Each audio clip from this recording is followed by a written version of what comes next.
joined by eminent historian and author of Churchill, Walking with Destiny, a brilliant book, Andrew Roberts. Andrew, I watched it, and entertaining though it was, certainly very watchable, I just kept thinking, that can't be true. That isn't true. Well, I know that's not true, but the overarching theme that somehow Churchill was a bigger villain than Hitler was so preposterous to me. And Stalin. And Stalin was so utterly preposterous that at that point I went, I can't believe anything this guy's telling me. Yes, the shocking thing for me was that Tucker Carlson was taking him seriously at all. A lot of this is just reheated old David Irving stuff from 20 years ago. There were 8 or 9 major accusations that he made against Winston Churchill, none of which were true. I think when you really get into it and tell the story right and don't leave anything out, you see that he was primarily responsible for that war becoming what it did, becoming something other than an invasion of Poland. Your response? Well, he wasn't even Prime Minister until May 1940. The invasion of Poland took place in September 1940.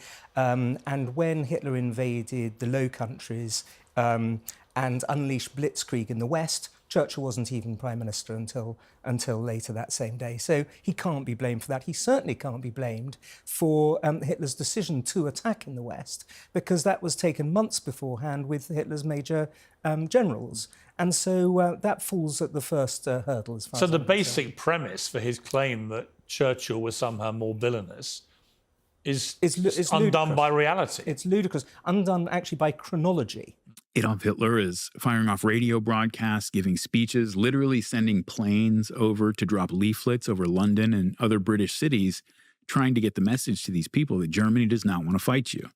Like, we don't want to fight you. Offering peace proposals that, it said, you keep all your overseas colonies. We don't want any of that. We want Britain to be strong. The world needs Britain to be strong. Churchill wanted a war.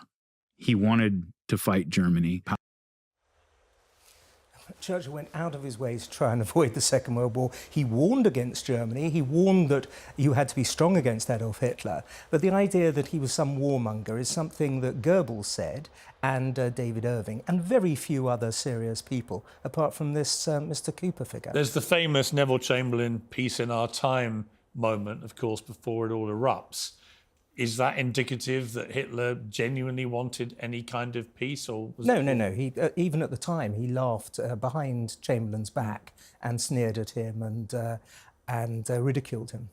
I've had lots of people, because of the Israel-Hamas war, on the Israeli side, citing some of the things that Churchill did in World War II as evidence from their side that what they're doing in Gaza is not dissimilar.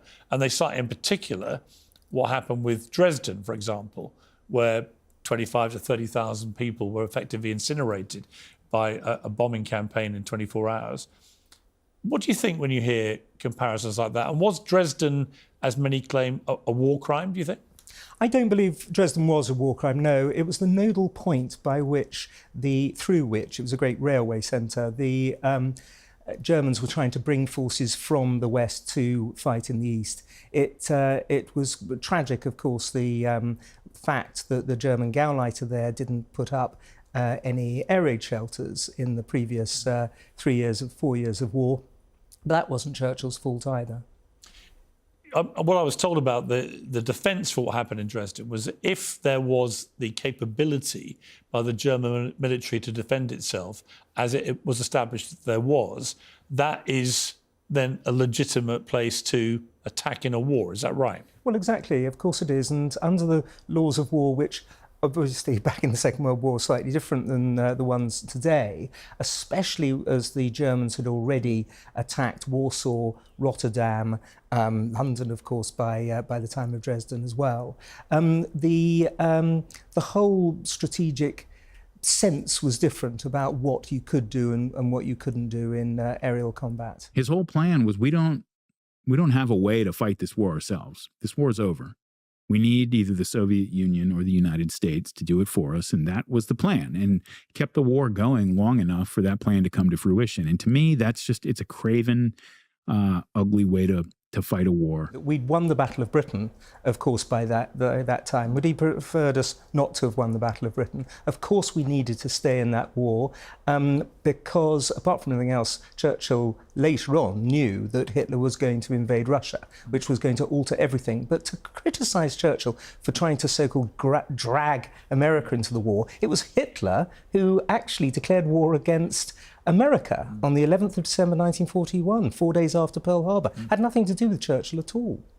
You read stories about Churchill going bankrupt and needing money, getting bailed out by people who shared his interests, in terms of Zionism, but also his hostility. I think he was, to an extent, put in place by people, the financiers, by a media complex that wanted to make sure that he was the guy who was representing Britain in that conflict.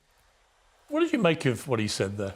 Utter conspiracy theory nonsense. Nonsense. And also pretty dark, I'm afraid. The idea of Zionist financiers was a dog whistle as far as I was concerned. It's simply not true. He never went bankrupt. He was helped out in 1929 by a friend who was not a Zionist. He was a Jewish financier, but he wasn't a Zionist, Bernie Baruch. But that was 4 years before Hitler came to power. And also he had a great friend who left him a lot of money in his will, which obviously at one point he talks about Churchill being bribed. Well, you're not bribing somebody if you give them money in your will, because there's nothing you can get out of it, is there? The whole thing struck me as a profoundly unpleasant accusation, essentially. And also the idea that media interests were at stake here. Actually, most of the media was opposed to Winston Churchill until he became Prime Minister. Right. There's been, I think, quite an insidious little campaign in recent years to denigrate the reputation of Winston Churchill. Yes, he wins the Greatest Britain Awards and so on in the polls, and I certainly believe he deserves that. How insidious do you think it is? Does it matter? Should we be railing back at it? I think that, yes, it is insidious. Yes, it does matter. But history is an argument without end. And, it's what keeps people like me in business. But the true sort of most powerful irony of all of this is that if Adolf Hitler won the Second World War and Winston Churchill hadn't, we wouldn't be having this argument. There would be no free speech. All of freedom of expression ultimately comes down to the fact that he was willing not to make peace with Hitler, but instead to extirpate Nazism. Yeah, I completely agree. Thank you. What a fascinating debate.